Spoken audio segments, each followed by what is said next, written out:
Hey, good morning, good afternoon, good evening, wherever you are across the world. Scott Luton and Greg White here with you on Supply Chain. Now, welcome to today's live stream. Greg, how we doing? I am doing well. I have discovered a way to alleviate supply chain backlogs in a port, Okay. and that is for a hurricane to approach. So 37 ships all go out to sea at once. So Wow. That crazy, is, right? it is. And I saw you shared that earlier today, I think on your supply chain commentary, where you were Right. wishing prayers and best wishes to everyone in the Southeast, including the first responders and all the army of helpers that will be really busy over the next weeks or months, right? Yeah. Yeah, no doubt. I mean, of course, Florida has taken the brunt of it. It's going to go offshore past Daytona and then come back and hit right around the mouth of the Savannah River, which is that's the opening to the port of Savannah. So, yeah, and that's about 17 miles from where I am sitting right this moment. So we'll Wow. see where that happens. Fortunately, I think it's going to degrade to a tropical storm. It's looking like it. So, but yeah, thoughts and prayers with everybody who's experiencing it now, yet to experience it. And of course, as you said, everyone who will help or I think about these sailors who they will not escape high seas, but at least the brunt of the storm. Yep. And then they got Completely to agree. get back in line. Yeah, Right. all of that is the important stuff for sure. Yeah. So we look forward, and we're going to be sharing a couple tips and resources for folks that want to help some of those efforts here in just a moment. But really, Hot over the dog. next hour, Greg, we're going to be talking about thriving in the face of frequent shocks to operations and profitability. Right? Pretty timely. It is, isn't it though? Because the disruption and the crises they keep coming for They keep global on supply coming. chains. Right? Yeah. We're going to be hearing from a been there, done that business leader as to the ingredients necessary to grow a sustainable business with requisite resiliency. Try to say that a couple times fast. Isn't it great? First of all, I love the word requisite. And isn't it great that we're talking about resiliency so much more? I was just thinking about that just a couple years ago, well, almost three now, cost optimization or minimization was the theme of the day. And now, or forecasting. And now we're talking a lot about building resiliency in the face of both of those risks. So I think that's fantastic. And others, of course. Right. I'm with you. The upheaval continues. It's going to keep on coming. I think today's It always conversation. has, right? It's just that we needed the shock of the pandemic to realize it, and for we, the consumer, to go, "Hey, we see you, Right. supply chain people." Right? Well, today's conversation is going to be a really practical one, informative, Yeah. and a bit entertaining, I think. So stay tuned for a great conversation. We're going to be bringing our guest on in just a couple of minutes. But in the meantime, Greg, before we get there, let's say hello to a few folks. Look at here. Memory. It's been a while. I love that Wow. new headshot, Greg. Yeah, that is Is that a green jacket? I think it looks like $1,000,000. So memory. Hmm. And look at I think she has gained an extra certification or two since her last time with us. She's got the CPIM, which I remember us celebrating, but the CSSCP. So, memory, congratulations. Looking forward to your wonderful perspective you'll be dropping on today's live stream. Catherine, happy Wednesday, everybody. Big thanks to Catherine and Amanda and Chantel and Clay, all helping us out with production behind the scenes. Jonathan Philippi, Philippi, probably. Philippi. Philippi, thank you. I don't know. That's the way I would say it. But So, Jonathan, we got your first name right, but right. great to have you back with us. He hails from Louisiana, so great to see you here via LinkedIn. Oh. Matthew DeSoto from Southern Oregon. You ever been up that way, Greg? Oh yeah. Have Yeah, I you? worked for an auto parts chain that had a ton of stores in the Northwest. Okay. Well, Matthew, Ducks. welcome. Go That was the Ducks. name. That was the name of this chain. Okay. I thought you were giving a plug in for the Oregon Ducks, maybe. I don't know. But regardless, Matthew, hey, welcome. Looking forward to your perspective here. Thomas is tuned in via LinkedIn, says, hey, everybody, looking to connect with professionals and experts in the field, specifically looking at demand forecasting and risk management in supply chains. He's in a We're good going to talk a spot. little bit about that now, and a little bit about that in a couple future episodes. So stay with us, Thomas. That's right. Great to have you, Thomas. Look forward to your perspective. Rohit is with us here today via LinkedIn. Let us know where you're tuned in from. Gene Pledger. Hey, Gene, hope this finds you well there in northern Alabama. He says Fort Myers and Sanibel are getting blasted, and we were touched on that earlier. Yeah. There's going to be a lot of work that we're all going to have to chip in and throw resources at and help folks out. So, Gene, thanks so much. Great to have you here. Sophia's back. Good morning, Supply Chain Now community. She says, great to see you here, Sophia. And Jonathan did confirm, Greg, you said it right. Philippi. Is that what you said? Yeah. Okay. Yep. It's I believe I knew somebody with that last name in high school or college. It all runs together, I'm right? fond of historical knowledge, let's call it. Well, Jonathan, thank you so much. Great to have you. Look forward to your perspective. Hey, Rain Carpenter is here. Rain, great to see you. We are as excited about this as well. Looking forward to your perspective. Cool memory hat. brings up something here, Greg. We've heard a lot about this from our friend Jenny Fruman and plenty of others. Memory says she's living in a reality of energy crisis, load shedding for breakfast, lunch, and dinner in South Africa. We've heard a lot about that. So, hey, Memory, hope you persevere through, and so great to have you back here for the first time in a while. Okay, so Greg, we got a great topic. Are we ready to bring on our wonderful guest speaker? I know we couldn't hit everybody. Y'all keep the comments coming. We look forward to sharing your observations at several points throughout the conversation. But And you're going to get plenty to comment on and ask about in this conversation. So very true, Greg. Very true. So I've got one question for you, though. Are What's you that? buckled up and ready to go, Greg? I am buckled up and battened down. Yes. All right. Well, good deal. With no further ado, I want to welcome in Stephanie Richelieu Stagger, Chief Customer Officer with 3G. Stephanie, Hello. good afternoon. How are you doing? I'm doing well. How are you all? Now, Doing great. Greg, did you catch that right as I identified what time of day it was? Steph appeared to do what I always do. I look in that right-hand corner of the computer screen and check the time. Did you just do that, Steph? I did.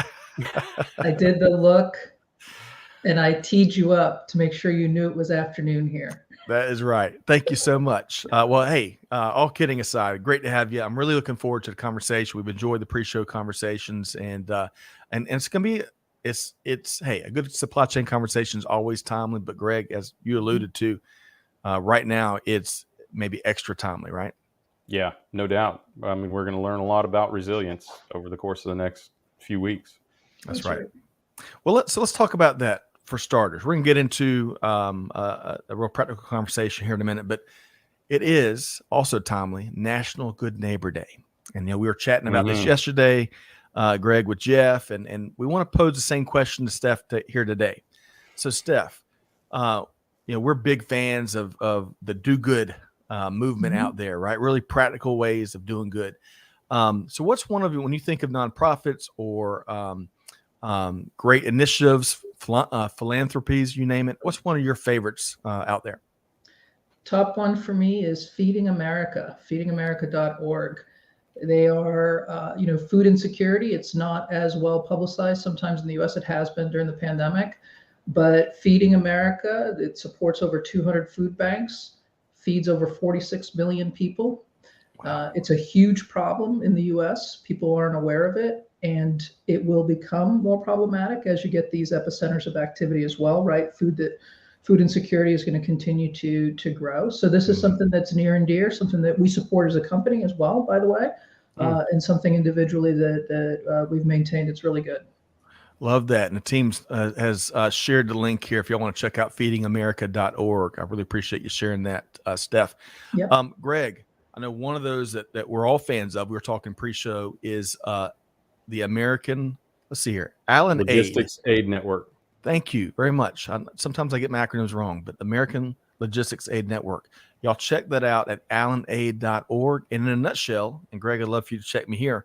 In a nutshell, one of the great things that they do, Kathy Fulton's been with us here before, Steph and Greg, is they help companies leverage their supply chain wherewithal to get the resources and the recovery efforts where they need to be through a variety of natural disasters, including the work being done with Hurricane Ian. So, Greg, one of our favorites, right?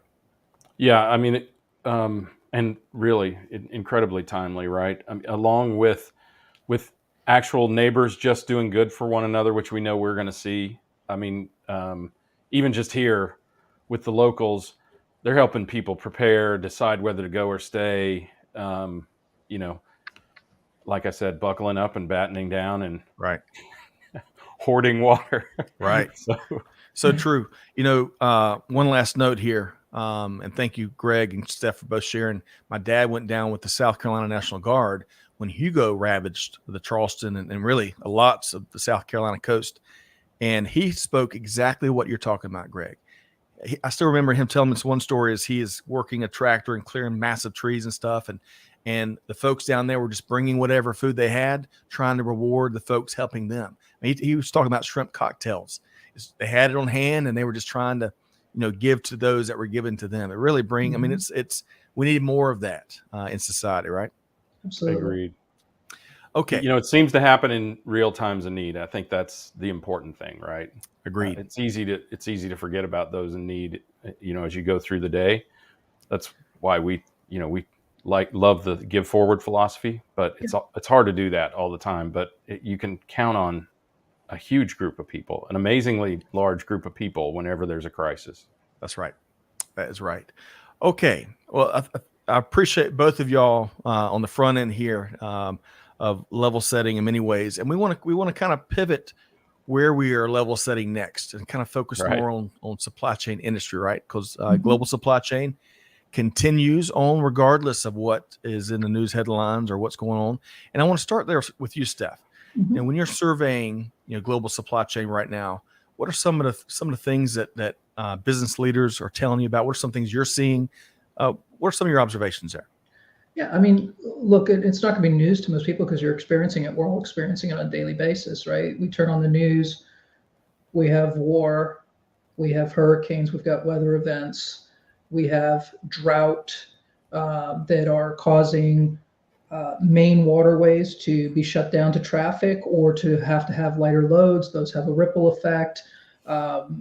Everything that you can imagine, from shortages that are coming in with the supplies. When we had the baby food crisis, right? There's all of this is still in play. It's still ongoing. We see it in every way, and you see it in smaller components as well, right? Something that's happening at a very local level is still a disruption to that local smaller business. And those are the things that we're seeing. And what we're hearing from the companies that we operate with is, look, we want to figure it out, but it's at the end of the day, a lot of the things are an economic question. And part of the conversation we'll have today is, where does psychology and economics kind of balance out sometimes, right? Oh, I love that. Greg, your thoughts? Yeah, well, I mean, economics is as much art as science, frankly, more. And a lot of that is understanding the psychology of motivation of the consumer, which really drives the economy, and then how that will impact things like demand and supply and availability and timing, right? So it's an important aspect of it. It's something, honestly, we need to take a bigger look at, and that will help make supply chains more resilient. And look at all the forecasting models. A lot of things you kind of have to throw out the window in some respects, right? The job has gotten really, really difficult for folks because you get this spike, right? Obviously during the pandemic, we know face masks, other things like that. And then tomorrow we don't need as many. How do I manage that, right? I've got this massive spike and then complete absence of need. Now what? How do we deal? Yeah, sort of like the great toilet paper shortage of 2020, right? People didn't need more toilet paper. They just felt like they would need it for a longer period of time. So they bought greater time supply, and then demand dipped. That's right. So, talking about where Steph was talking about the intersection of psychology and economics, I think it was. That's a great example of that. I think one other thing, when we really look in these times, as Steph, you alluded, you name it, war, weather events, all sorts of tragic sets of circumstances, whether it disappears from the headlines or not. And Greg, you alluded to this on the front end. The great thing is, a silver lining here is that industry has learned so much and it's already applying it, and we're changing how business has been done in so many different ways for some long-standing reasons and for some new reasons. So I appreciate you sharing, both of y'all, some of the observations out there that you're seeing. Before we move on, Steph, anything else you want to add? I know you got your finger on the pulse. Anything else? Did we miss anything as we're level setting observations before we move into one of my favorite recent checklists? No, I think it's good because we'll cover and we'll give some examples along the way in the conversation, I think. I agree with that. And by the way, great to see you here, Gaurav. Great to have you back via LinkedIn. Let us know where you're tuned in from.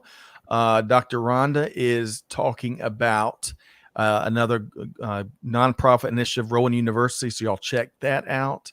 And then finally, Sophia, and yet again, she says supply chains related to everything. Yep. Stay tuned for new jobs and psychologists in this field. That's an excellent point, Sophia. Okay.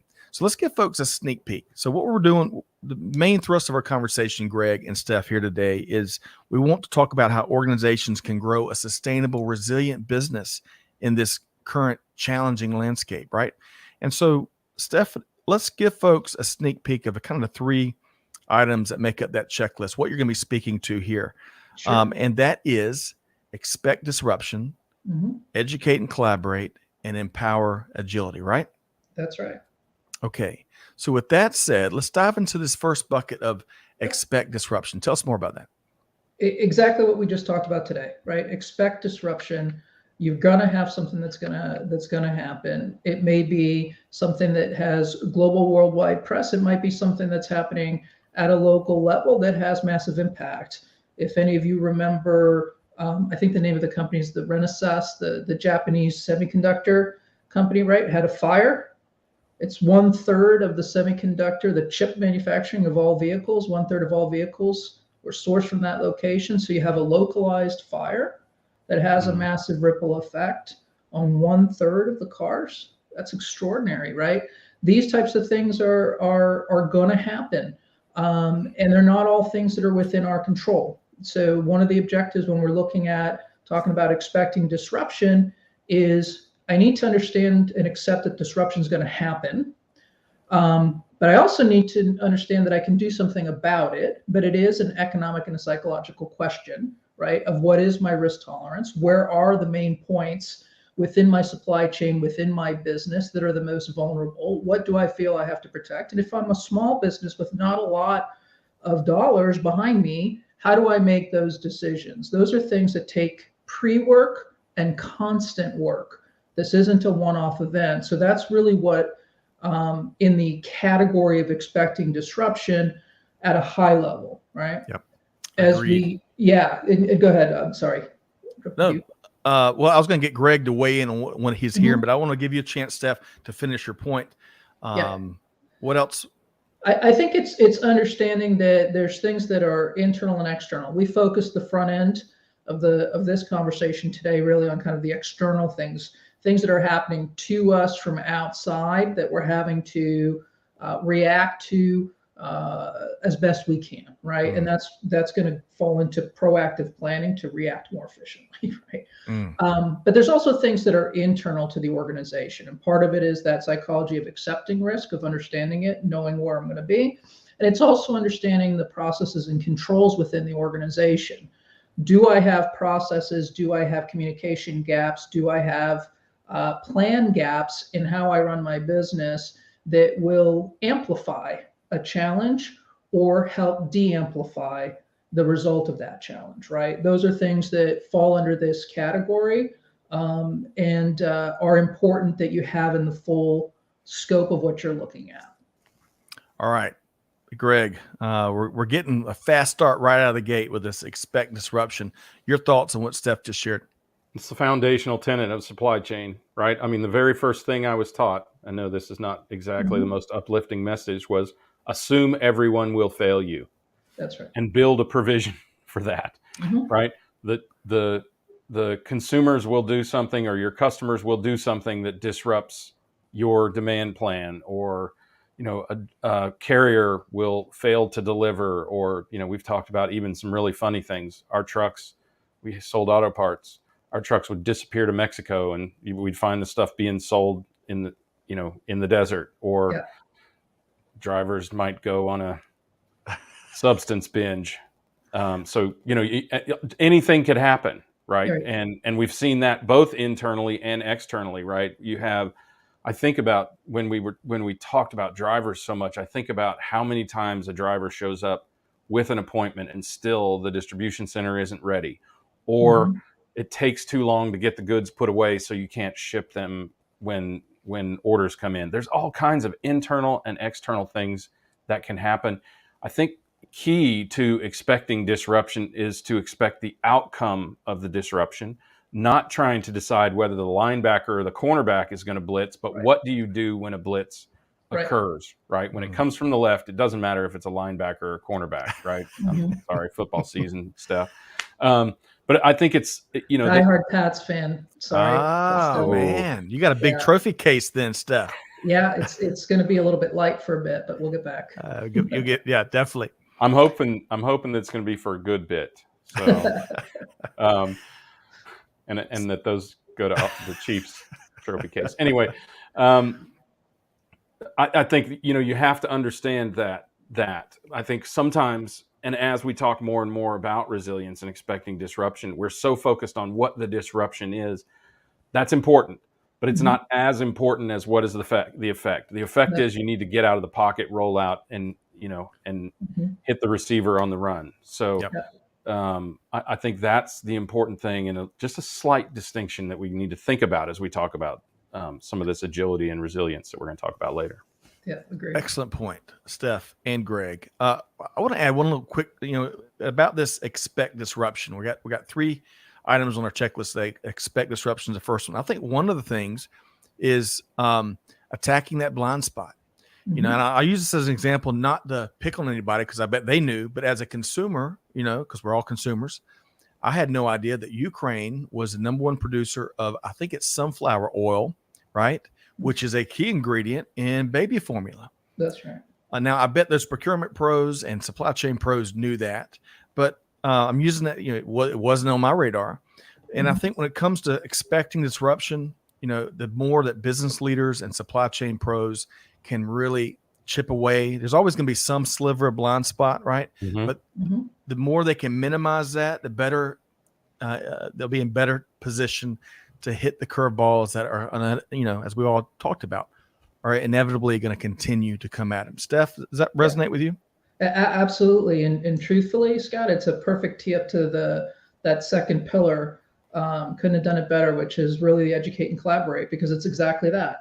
We're not going to get them all, but one of the ways to give ourselves the greatest amount of wherewithal is to be very open and very transparent in understanding where disruption might come from. But to your point, Greg, what could we do about it? Well, the first thing we need to do is actually know who the heck we do business with. Who are they? Where are they getting their supplies? Where are they located? Do they have backup plans? Do I have some options from an internal perspective? Am I aligned? Does my production design group understand that if they're getting super creative and having a great time and every part is unique, I have a really hard time downstream of creating something that is going to be resilient because I'm very dependent on one-offs or things of that nature, right? So education, collaboration is that next piece, right? Identify the best I can where those blind spots might be, what are going to be the most important things, and then work and talk and meet and collaborate and be transparent with all of your partners, downstream, upstream, and internally. Hypercritical. All right, Greg. I know she's talking our language. See, I told you, Steph is just kindred spirits. She fits right in with these conversations we're having anyway. Greg, what are some of your thoughts there? I think education is critical, and it really starts with supply chain education. So the expect disruption is the inverse of the foundational education of supply chain professionals today. We constantly use this term when we're talking about forecasting or we're talking about scenario planning, and we do this. We use this term, which I hate, and that is all other things being equal, right? We need to strike that from any discussion in supply chain because all other things are never equal. All other things being equal is what makes the beer game work. And the beer game is foundationally how many people are taught supply chain. It is fundamentally flawed. The beer game doesn't work, and it doesn't teach you about the way the supply chain works today.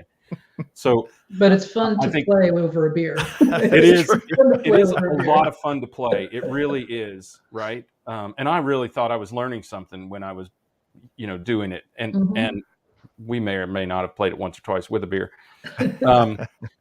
But I think key is getting that education right and identifying things that we need to change in how we educate people, and doing that education also in the workforce, of course, as Steph was talking about. But educate not just your people, but educate all of your trading partners, and gain education from those trading partners, because for too long, the supply chain has been about pointing fingers at everyone else, mostly because we don't understand the dynamics that even we place on our trading partners that causes them disruption. So we need to educate ourselves on that. I've seen many organizations, we talked with Henry Schein, they're very good about keeping open and transparent communication and collaboration with their trading partners. And there's no finger pointing. It's we didn't mean to do that to you. Yeah. Right. So, I think that's obviously a critical aspect of it. And I got to tell you, Steph, as long as you're out there, I feel like people are going to be getting educated. So, agreed. Look, I think it's there's no plan that anybody can put together that sitting by themselves in an office is going to get done correctly.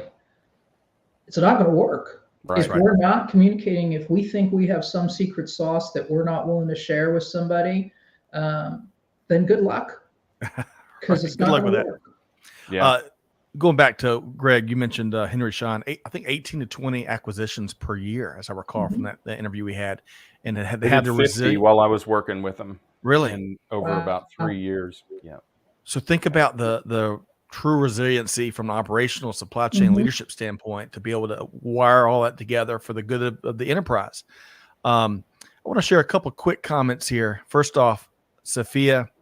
Amen, Steph. She also says assumptions are dangerous, especially when generalizing. Excellent point. Excellent point. Love that. Yes. Memory says it's important to analyze the role of value chain partners and continually review strategies to align with dynamics within the environment and internally. You get out of alignment, bad things happen for sure. It's the butterfly effect is the perfect description for supply chain. It could be something very small. It could be a 10-cent part. We've been having this discussion about Ford and their supply chain woes, and I think it was Dustin. Anyway, another Scott.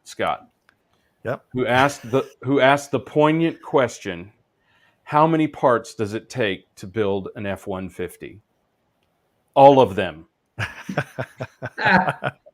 Including the Ford logo, the blue oval, right? Yes, the blue oval.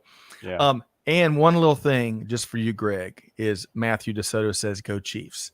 So it looks like y'all got some fellow Chiefs fans.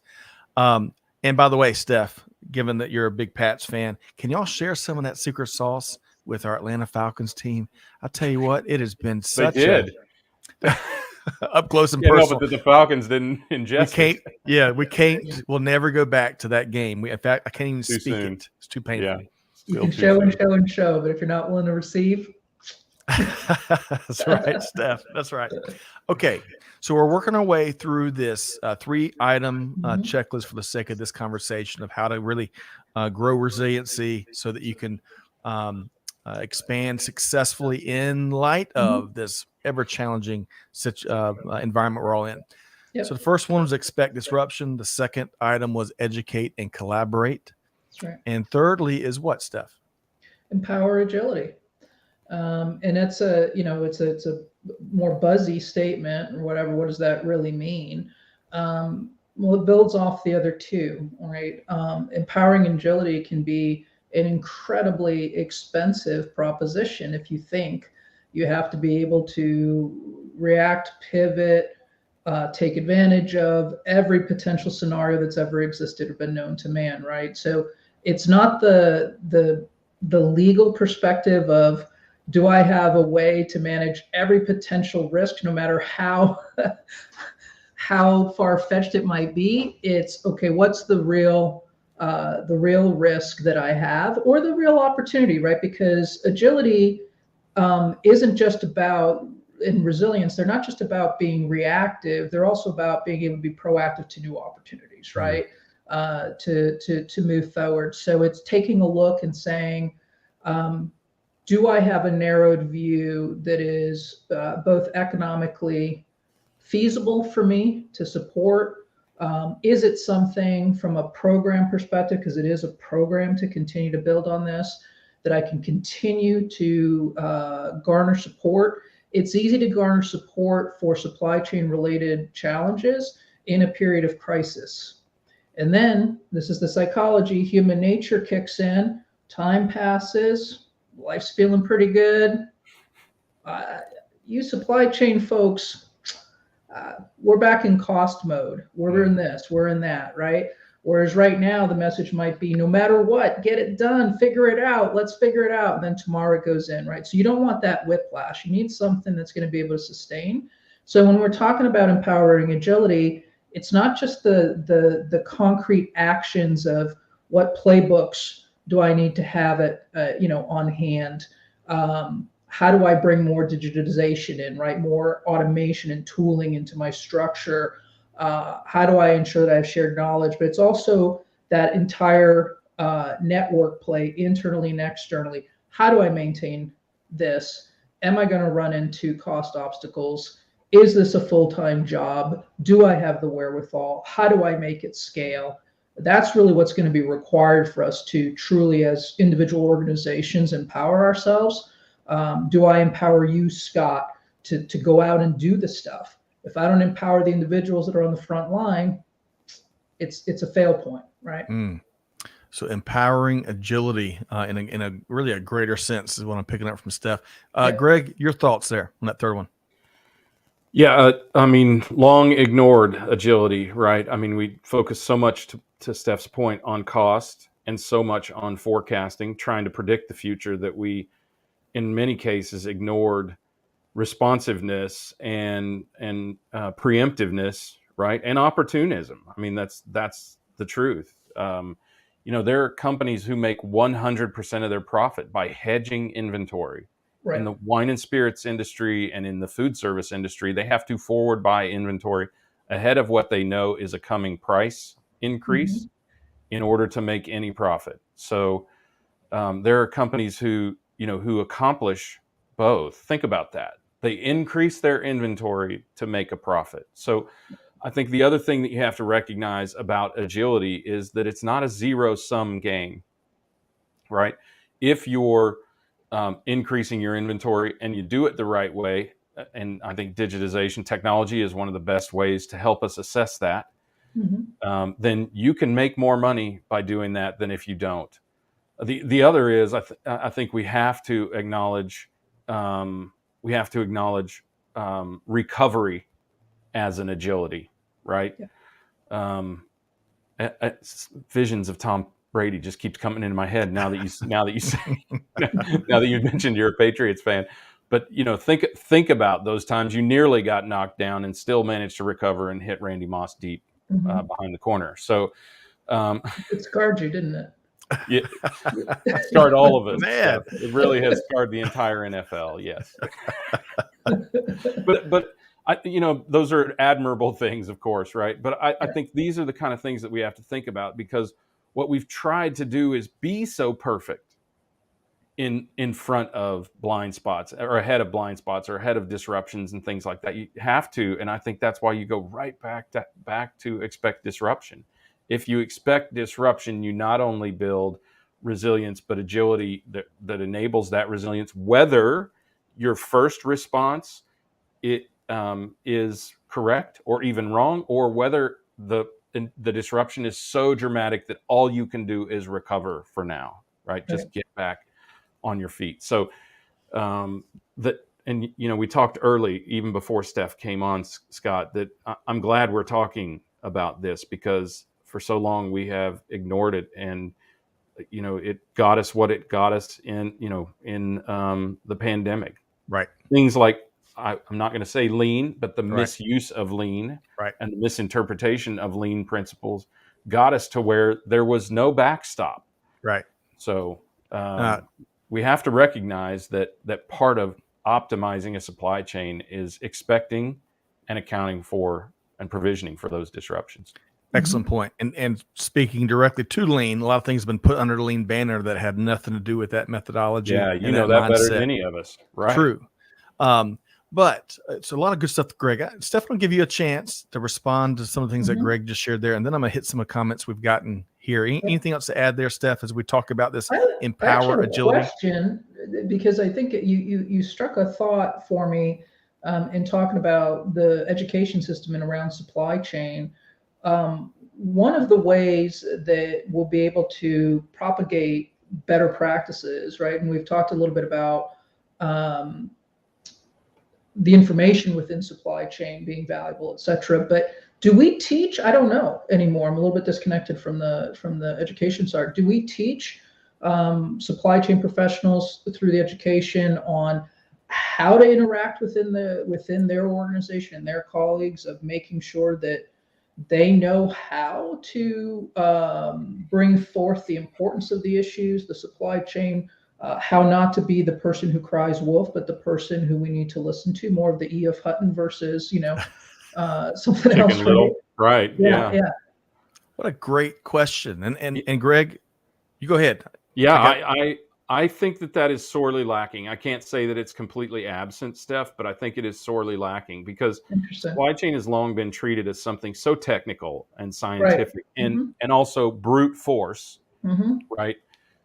We think of what you guys do, in the transportation area as brute force, right? Yeah. And there is so much science that needs to be applied, but I think those kind of skills depend on how the supply chain practice is constructed. For instance, my alma mater, Wichita State, it is a combined effort between the business school and the engineering school. So it's both very technical, and you can take an imbalanced track. You can take more of a technical track or more of a business track. And I think we need to consider that more. We need to consider that at other universities, because even at the greats, Michigan State, MIT, and Stanford, it is largely a scientific exercise, right? Yep. But you're right. We need to make sure we inculcate all of those business gifts that everyone else in the organization has. Yeah. Because companies are driven by their supply chain. To harken back to Henry Schein, I saw their supply chain organization, by virtue of creating the culture you just described, project that out into other parts of the enterprise that had a little bit of a Chicken Little, kind of approach. I'll give you the 2 seconds for my own and for the shout out to the supply chain professionals. You have more data that impacts the business within the supply chain organization than any other group within your company. Yep. You hold a lot of power and wealth within that data that can help the other groups and enforce collaboration at a different level than it's ever been. You reminded me of a company, talk about a sleeper, Mills Fleet Farm, right?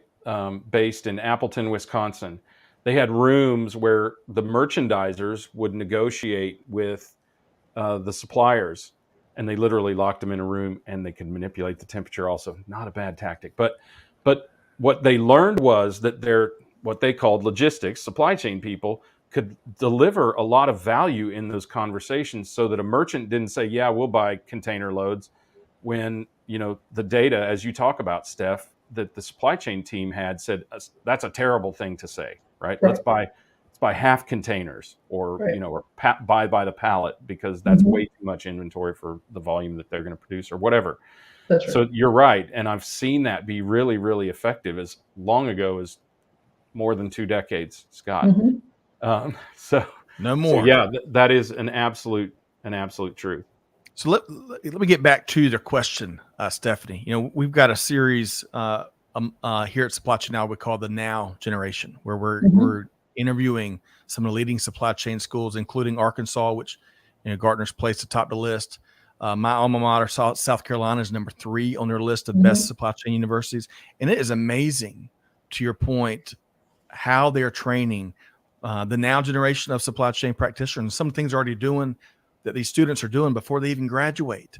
But I'm adding communication and kind of some of those other attributes to our next interview with the leaders of the South Carolina Supply Chain University program. And we'll find out directly from those incredible, idea. brilliant Yeah, young the folks. voice of supply chain in the organization. Where does That's it right. come in? Yeah, great. That's great.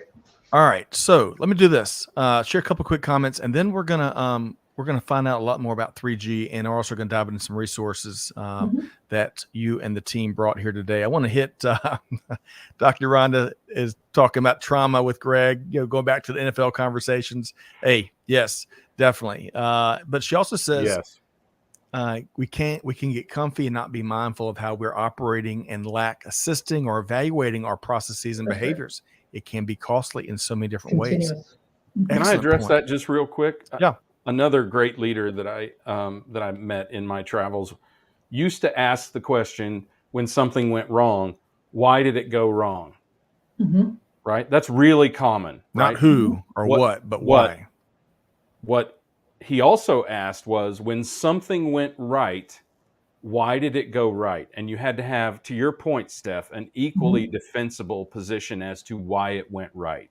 And that consciousness of what makes things go right, rather than just riding the wave like we do in the stock market so often, or these silly people who buy crypto, knowing what makes something work and what made it work in that scenario is really, really critical to being able to repeat it. And I think that is something, Scott, as you're talking to the now generation, impart that wisdom to them.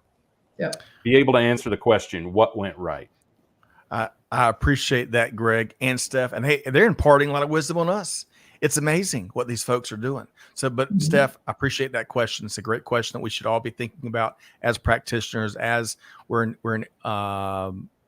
sitting in seats with positions that are molding where the industry is going, right? And of course, talent drives that. Speaking of Wichita, Mohib is back with us. Enjoyed a great air show at McConnell Air Force Base, where I used to serve. So Mohib, we've missed you. Hope this finds you well. And finally, Thomas. So Thomas, to your first question, Thomas, which he says, how are supply chain dependent companies planning resiliency in their organizations? I really think that Steph and Greg have addressed that a lot with this 3-item checklist in a bigger sense. And then maybe we'll touch on tools here in a minute. Thomas is asking about tools for forecasting and risk management. Steph, is there anything in that question that just jumps out at you immediately? I think some of the things on depending on supply chain, there's a lot of movement. It's a much bigger topic. We're not going to be able to cover it today, but the discussions, and no matter where your central point is, whether it's the US or Germany, it doesn't matter. It's where your house is. Nearshoring, reshoring activities, those are areas that are being explored greatly. The tools around forecasting, obviously it's data, it's digitization, et cetera, but there's some bigger macro type of decisions that companies are needing to look at and make that are going to, I think, again, put the supply chain folks in the middle of the conversation. Wonderful. Where the profession should be. I don't know why I knew she had a thought there, right? You could just see it. We need to book a second hour. And yes, CM, the University of Arkansas, that was, we sat down with them probably about 3 or 4 months ago. They're doing some really cool things there. Great to see you here today as well. All right. So we're trying to get to many comments, but Steph and Greg, Steph, let's dive into what 3G is doing. Let's just, what's in a nutshell, what are some of the cool things that y'all do over at 3G? Yeah, I mean, it's really a foundational tool, right? So we do transportation management systems and shipping execution systems. So both the planning side and optimizing, as well as the executing side out of the warehouse, or 3PL, whatever the case may be. The big thing that when we talk about resilience and threading it in, we're part of that digitization, part of putting information at your fingertips, of taking lots of pulse points that are happening, of providing more choice, of providing flexibility from a systems perspective. I used to say something: you never want your systems to be the ones that leave you behind, right? So it's something that we take very closely here within 3G, which is building solutions that can pivot, right? That can have some additions coming in or changes so we can take advantage of it. That's really what we're focused on: more choice, automation, automate what should be automated, put the information in the hands of humans to make the right types of decisions, that are there and bring that balance forward.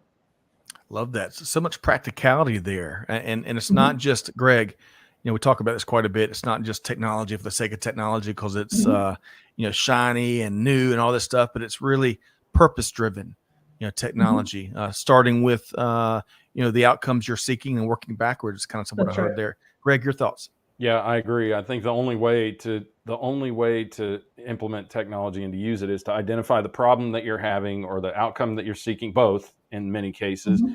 and then apply a technology that solves that problem. And I think a lot of companies they try to solve too many problems at once. Yes. Right.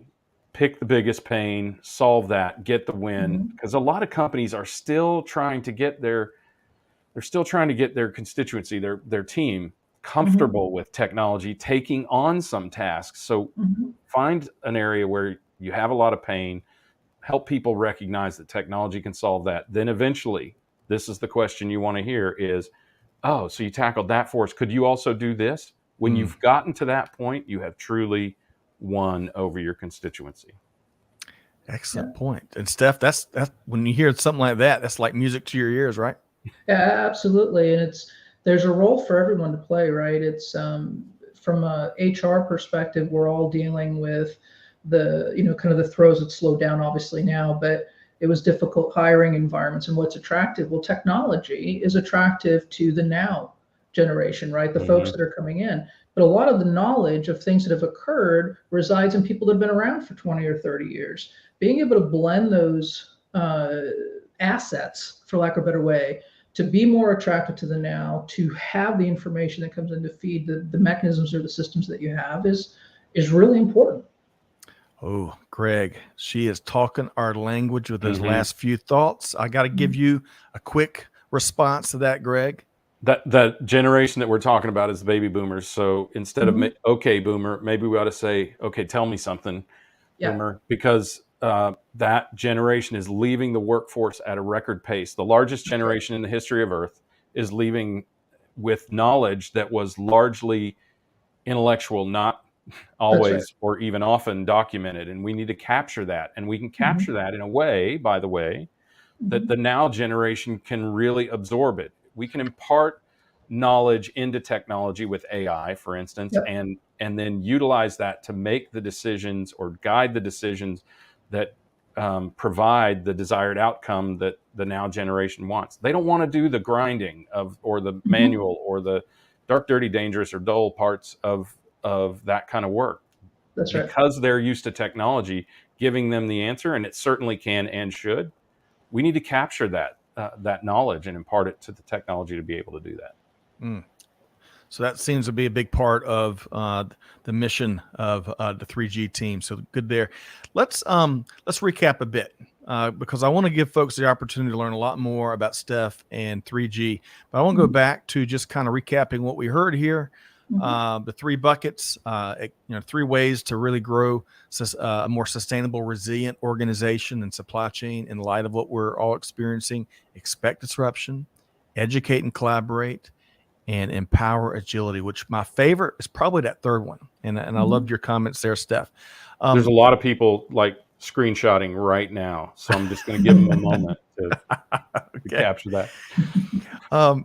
So hopefully everyone got that, but I want to move along because we have other opportunities for folks to connect with Steph and 3G. And I want to start with the upcoming webinar, Steph. We're going to kind of reverse these resources. I want to start with the upcoming webinar on October 18th entitled A New Paradigm of Resilience, Protect Against the Next Supply Chain Crisis. We're hosting 3G here at Supply Chain Now. Why should folks, Steph, check out that webinar? Well, first and foremost, Ron Lee, who's my colleague and our chief product officer, is a good guy and a funny guy. So if nothing else, you come out and support Ron. It's a continuation, right? This is a hot topic.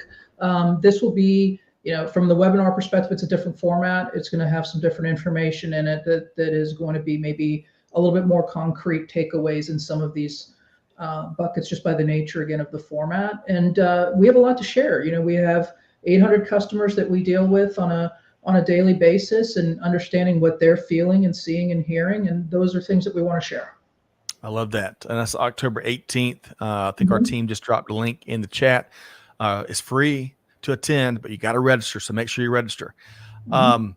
All right. And then, and so Greg, you and I are tackling that together on the 18th. One other thing I want to point people out, another resource we want to drop, Steph and Greg, is the feature page y'all have at 3G, Yeah. where you feature a variety of different stories from customers, which are the Mhm. best kind, Yep. Bemis, Green Circle Growers, and others. Um, let's drop that in the chat as well. You know, Steph, because those, from what I saw, those are examples of what you and Greg have been speaking to, Mhm. where hey, here's a challenge, here's the problem, here's what I want to do.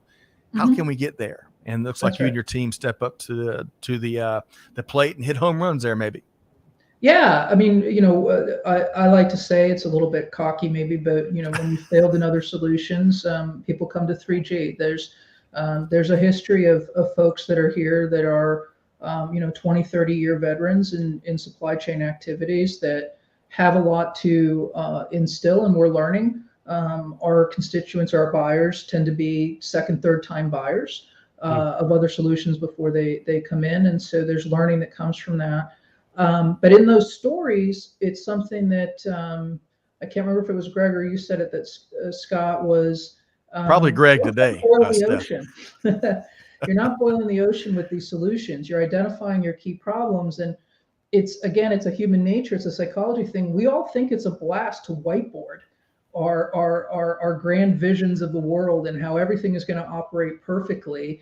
And that's just not going to get you anywhere. We have to be able to identify a little bit more concretely, right? And that's what some of those case studies point out. There's both from pure shipping execution as well as more upstream on the TMS side with the optimization and planning, what people focused on, the types of results they got, I think could be helpful.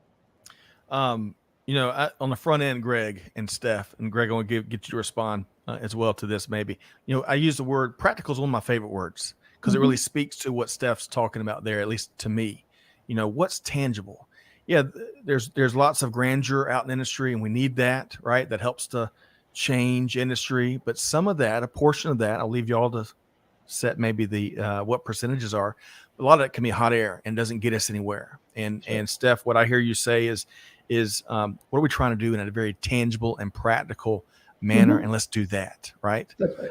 Greg, speak to that for a second. Your final thought before we thank Steph for her time.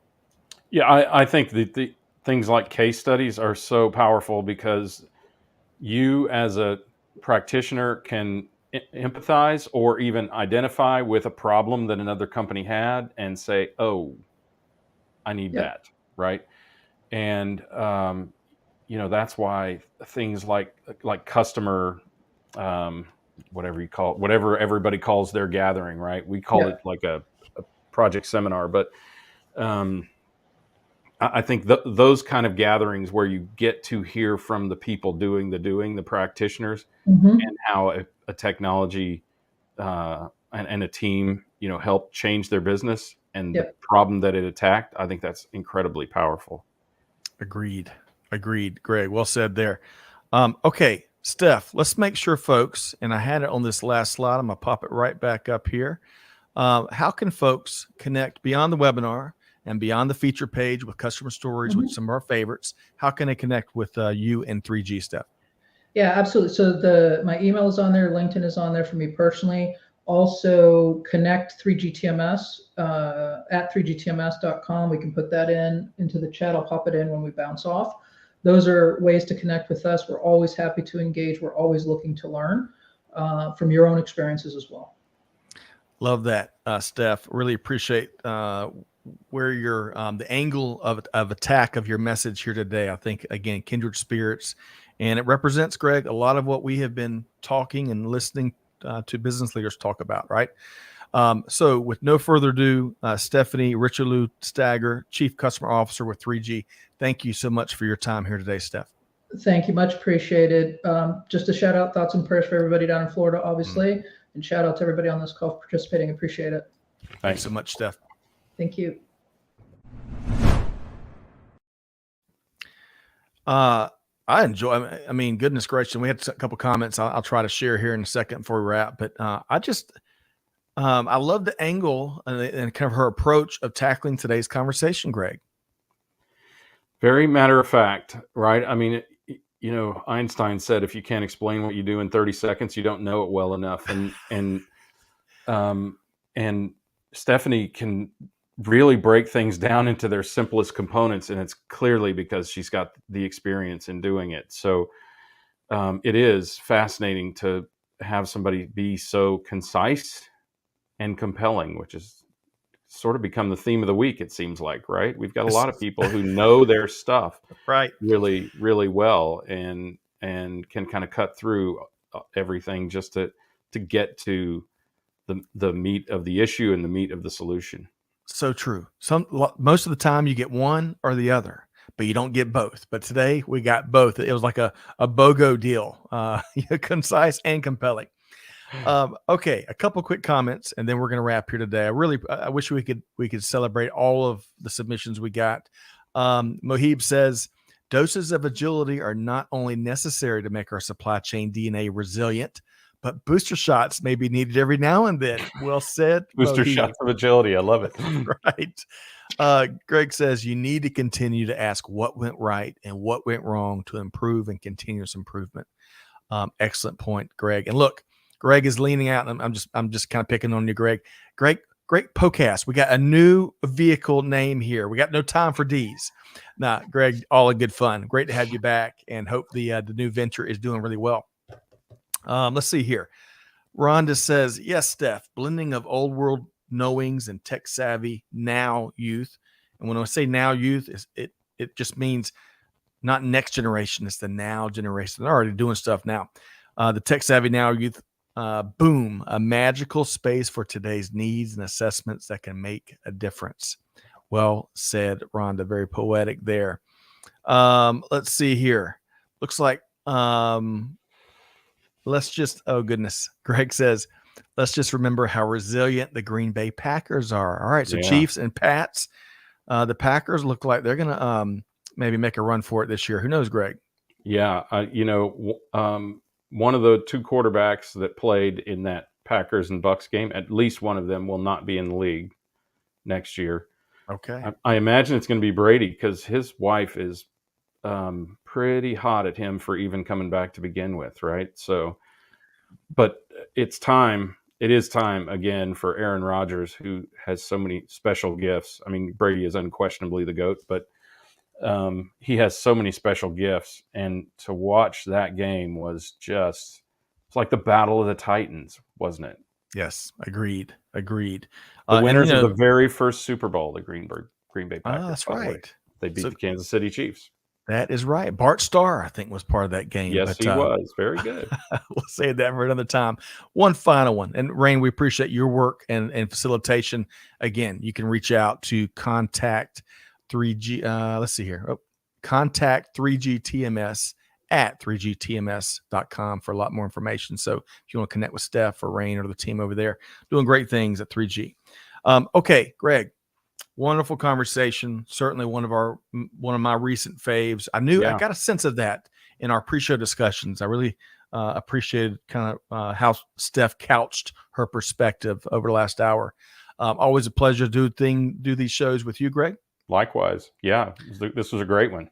It was a good one. Really appreciate everyone that showed up in the comments. I know we couldn't hit all of them, but y'all keep that good stuff coming. Big thanks to our production team for knocking this out here today. But, like Steph mentioned before she left, the important stuff, the most important stuff is folks that are in the path of Hurricane Ian. Our thoughts and prayers are with you. Our resources will be with you. So y'all take advantage of those of vetted nonprofits. Greg, as you know, during all these times of disaster, you've got bad actors that stand up, fundraising campaigns, and that those resources don't get to where they need to go. Just vet to our listening. Just go with the old standards. You'll be fine. Yes, that's right. And be sure to check out allenaid.org. They're doing great work, and they will be really involved in the recovery and cleanup efforts. So on behalf of our team here at Supply Chain Now, hey, remember, deeds, not words. Take action. Be that good neighbor here today. But most importantly, do good, give forward, and be the change that's needed. And we'll see you next time right back here at Supply Chain Now. Thanks, everybody.